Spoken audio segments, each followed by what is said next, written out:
আসসালামু আলাইকুম। আপনারা সবাই কেমন আছেন? আশা করি ভালো আছেন।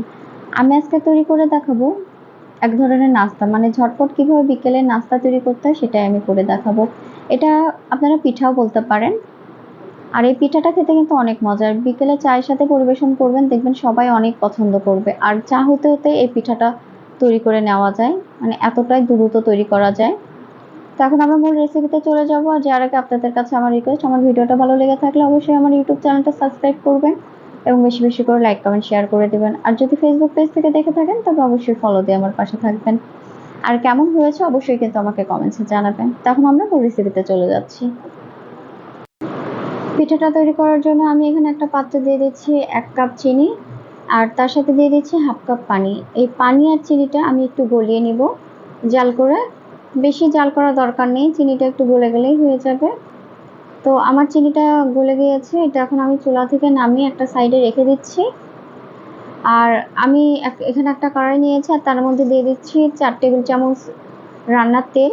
এখন তেলটা আমি খুব ভালোভাবে গরম করে নেব। তো তেলটা আমার গরম করা হয়ে গিয়েছে। এখানে একটা পাত্রে আমি সুজি নিয়েছি 2 কাপ। আমি 2 কাপ সুজির মধ্যে আমি যে তেলটা গরম করে রেখেছিলাম সেটা ঢেলে দিলাম, দিয়ে খুব ভালোভাবে একটু মিশিয়ে নেব। খুব ভালোভাবে মিশিয়ে নিতে হবে। তো আমি নাড়াচাড়া করে খুব ভালোভাবে মিশিয়ে নিলাম। এখন আমি যেটা করব, আমি যে চিনির শিরাটা তৈরি করে রেখেছিলাম সেটা এর মধ্যে অল্প অল্প করে দেব, আর খুব ভালোভাবে একটা ডো তৈরি করে নেব মিশিয়ে। তো আমি মিশিয়ে খুব সুন্দর করে একটা ডো তৈরি করে নিচ্ছি। আমি খুব ভালোভাবে চিনি শিরাটা মিশিয়ে নিয়েছি। এখন এর মধ্যে আমি দিয়ে দিচ্ছি 1 কাপ ময়দা। আমি ময়দাটা অল্প অল্প করে দিব আর মেশাতে থাকবো। দেখবেন যে খুব সুন্দর একটা ডো তৈরি হয়ে যাবে। এই যে হয়ে গিয়েছে, দেখতেই পাচ্ছেন। এখন আমি এখানে একটু ঘি দিয়ে দিচ্ছি 1 টেবিল চামচ, দিয়ে আবার খুব ভালোভাবে একটু মিশিয়ে নিব। ঘিটা দিয়ে আবার আমি খুব ভালোভাবে মিশিয়ে নিয়েছি, দেখতে পাচ্ছেন। এখন আমি পিঠাগুলো তৈরি করে নেব। আমি এখানে ছোট একটা লিচি নিয়েছি, কেটে নিয়েছি। এখন এটা আমি বেলে নেব। আপনারা আপনাদের পছন্দ মতো শেপ দিয়ে কিন্তু পিঠাটা তৈরি করতে পারেন, আপনাদের মানে যেরকম ভালো লাগে। আমি একটু লম্বা লম্বা করে তৈরি করছি। এই যে দেখেন,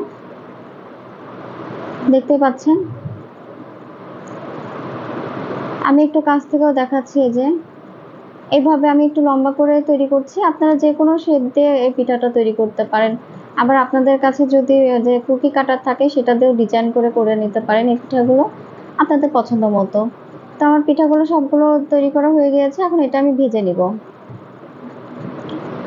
আমি পিঠাগুলো সবগুলোই ভেজে নিব।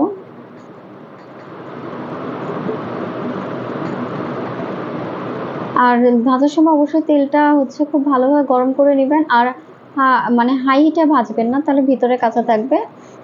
মিডিয়াম আঁচে ভাজার চেষ্টা করবেন। তো উল্টিয়ে পাল্টে আমি ভেজে নিচ্ছি। আর এটা ভাজার সময় মোটামুটি অনেকটাই ফুলে যায়।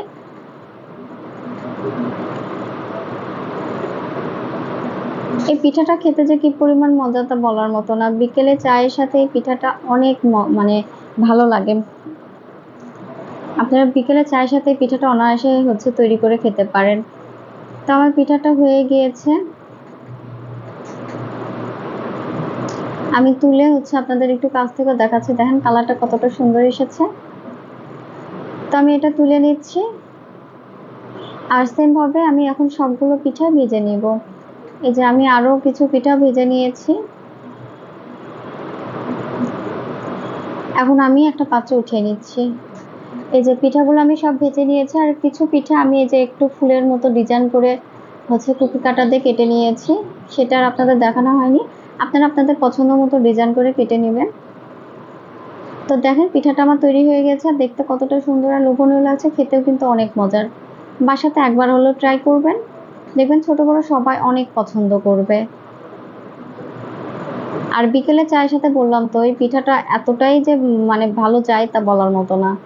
আর সবাই অনেক পছন্দ করে। আর এটা আপনি তৈরি করে সপ্তাহখানেক সংরক্ষণ করতে পারবেন। 1 সপ্তাহের মতো আপনি কোনো এয়ারটাইট বক্সে রেখে দেবেন, দেখবেন এরকমই মুচমুচে থাকবে।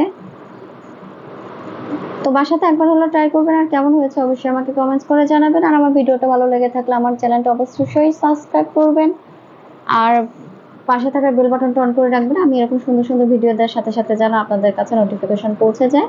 আর যদি ফেসবুক পেজ থেকে দেখে থাকেন তবে অবশ্যই ফলো দিয়ে আমার পাশে থাকবেন। তো আমি একটা ভেঙেও দেখিয়েছি, দেখছেন তো ভিতরে কতটা সুন্দর হয়েছে। তো আজকে এ পর্যন্ত, সবাই ভালো থাকবেন, সুস্থ থাকবেন, আল্লাহ হাফেজ।